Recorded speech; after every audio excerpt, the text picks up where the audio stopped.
Coucou tout le monde, donc on se retrouve aujourd'hui dans une nouvelle vidéo où j'ai décidé de vous montrer un peu plus en détail mes différents sacs Dior. Donc au niveau de la marque Dior, j'ai uniquement 3 sacs qui reprennent en fait le même sac, Lady Dior, sac iconique de la maison. Donc je vous avais déjà présenté mon premier sac Dior en fait, le My ABC Dior. Donc ça c'est le dernier modèle que la maison Dior a sorti. Je vous montrerai un peu plus en détail plus tard. Néanmoins, j'ai quand même fait une vidéo sur ce sac-là sur ma chaîne YouTube. J'ai acheté dernièrement ce sac-là que je tenais à vous présenter. Donc ce sac-là, je l'ai acheté pendant mes vacances à la boutique Dior de Cannes. Donc il s'agit du sac Lady Dior en taille médium. Donc il est quand même bien plus gros que la taille small qui est juste à côté. D'accord ? Alors, il ne s'agit pas du sac classique noir argenté. Moi, j'ai pris le dernier modèle. Donc, en fait, le cuir est noir, mais un petit peu irisé, un peu plus brillant que le modèle classique. Et ici, donc, ce n'est pas argenté, c'est noir brillant, en fait. Si on veut comparer avec la couleur champagne, vous voyez, c'est pas vraiment argenté. Alors, je sais pas si vous pourrez voir à la caméra. Mais ici, on a du champagne et ici, on a du noir brillant. Dans ce modèle-là, vous avez aussi toute la collection mat que Dior a sorti. Donc, vous avez le rose, vous avez le blanc et vous avez le noir mat. Dans le noir mat, vous avez tout le sac qui est noir, d'accord ? Y compris l'accastillage, comme on appelle ça. Et ici, donc, c'est pas le noir mat, mais c'est bien un noir brillant, que je trouve vraiment super beau. J'ai préféré prendre ce modèle là plutôt que le modèle classique parce que justement le cuir brillait un peu plus que le sac classique en fait, modèle classique. Et je sais pas si vous voyez, mais du coup le matelassage ressort hyper bien, franchement hyper bien. C'est un des derniers modèles que Dior a pu faire et j'ai pris en même temps un petit Mitsa. Donc les Mitsa chez Dior c'est environ 200 €. Moi, je vous conseille de les acheter d'occasion parce que pour 200 €, franchement, vous pouvez en trouver en bon état. C'est bien une conseillère qui me l'a mis sur le sac en boutique et du coup, je l'ai pris comme ça. Vous avez la bandoulière avec. Donc, les bandoulières chez Dior, vous avez parfois donc, des bandoulières qui sont fournies avec les sacs et vous pouvez aussi acheter des bandoulières en boutique. Donc c'est des bandoulières qui sont très jolies mais qui coûtent aussi très cher. Donc comme vous voyez, celle-ci, elle est hyper fine. Vraiment fine. Sur mon épaule, ça fait à peu près comme ça, quoi. Et c'est quand même très différent de la bandoulière du dernier modèle ABC Dior. D'accord ? Moi, je préfère quand même les bandoulières qui sont plus larges. Je trouve ça déjà plus pratique, plus confortable, mais aussi plus joli. Sur un sac de cette taille-là, j'aurais préféré une bandoulière plus large, mais bon. La bandoulière que le conseiller me proposait, elle était à 1000 €. Hein. Donc ça aurait rajouté 1000 € déjà au prix du sac, qui est déjà assez conséquent. Donc j'ai pas voulu, et puis voilà, peut-être une prochaine fois, mais bon, c'est pas forcément dans ma priorité. Donc voilà. On retrouve aussi le rabat. Voilà. Donc vous avez la même chose en termes de rabat sur le ABC Dior. Hop. J'ai pas précisé, mais sur la bandoulière du sac médium, vous n'allez pas pouvoir mettre de petites charms comme ici. D'accord ? Si vous voulez des charms, il faudra vraiment se tourner sur ce modèle-là. Voilà.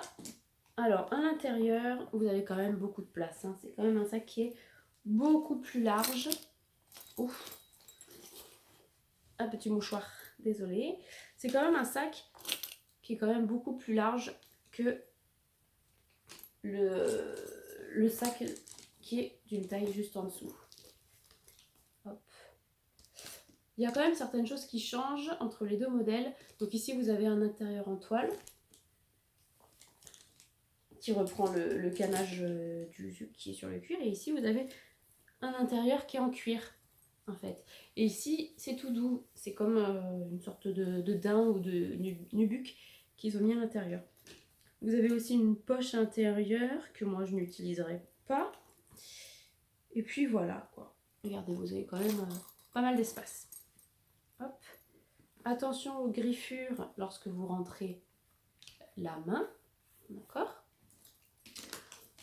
Au niveau de la partie inférieure, donc vous avez aussi des petites parties métalliques pour éviter de poser le sac à même le sol et d'abîmer le cuir. Donc voilà, c'est un sac que j'aime vraiment beaucoup. Franchement, il est hyper classe.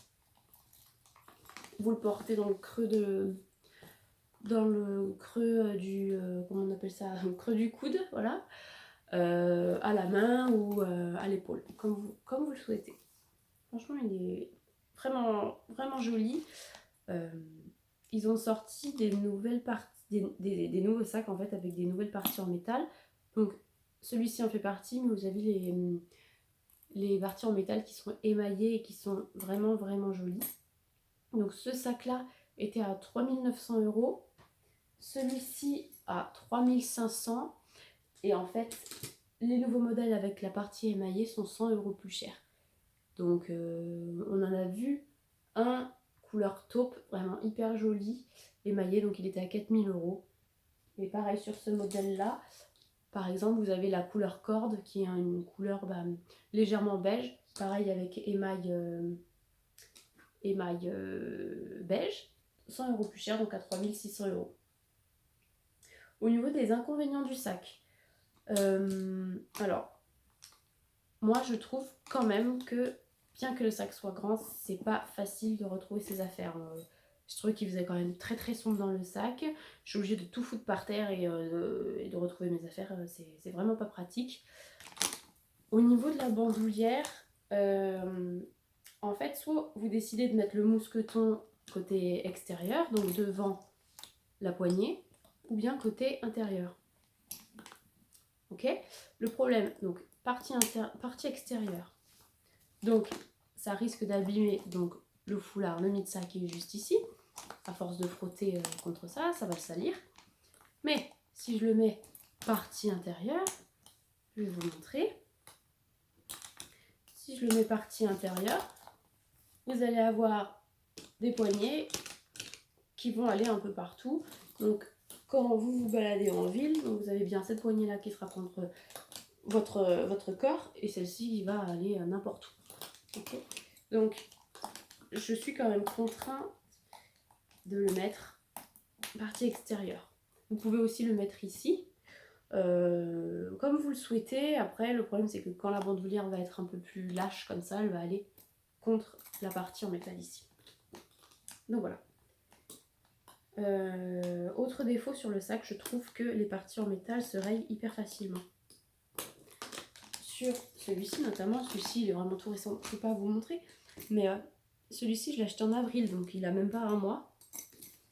Alors peut-être que vous verrez, mais voilà, vous voyez, c'est déjà rayé. Donc franchement, un peu déçu. Après, bon, c'est le jeu, hein, ça va se rayer, c'est normal. Mais au bout d'un mois, même pas d'utilisation, moi je porte pas mes sacs tous les jours, donc je le sors vraiment occasionnellement, bah il est déjà rayé quoi. Donc le conseiller à Dior m'a dit oui mais vous le ramenez quand vous voulez, oui mais bon, j'ai pas que ça à faire, j'habite pas à côté d'une boutique Dior, donc bon si ça peut durer un minimum de temps quand même ça serait bien.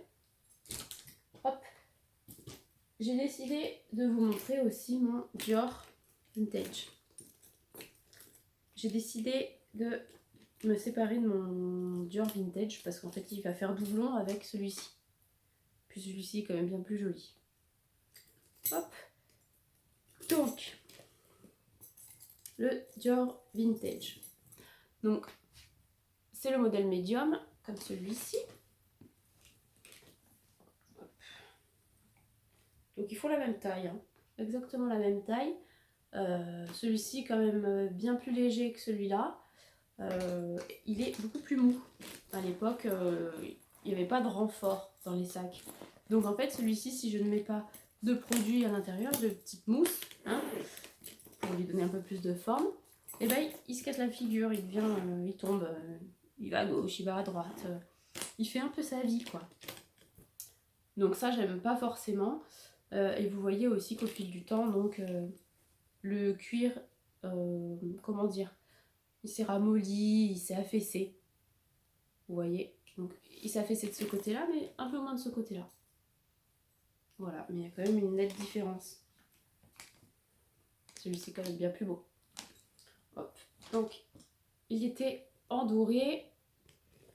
Et pareil, donc là sur le métal, donc ça, c'est un métal qui est très très jaune.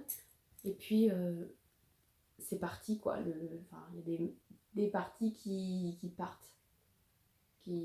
Voilà, le métal n'est plus aussi beau qu'avant. Donc bon, c'est un sac qui reste quand même en super bon état. Le dessous, il est nickel. Ce qui change par rapport au modèle actuel, c'est qu'on a un zip ici. Bon, c'est pas mal, hein. Peut-être qu'ils auraient dû garder le zip, je sais pas.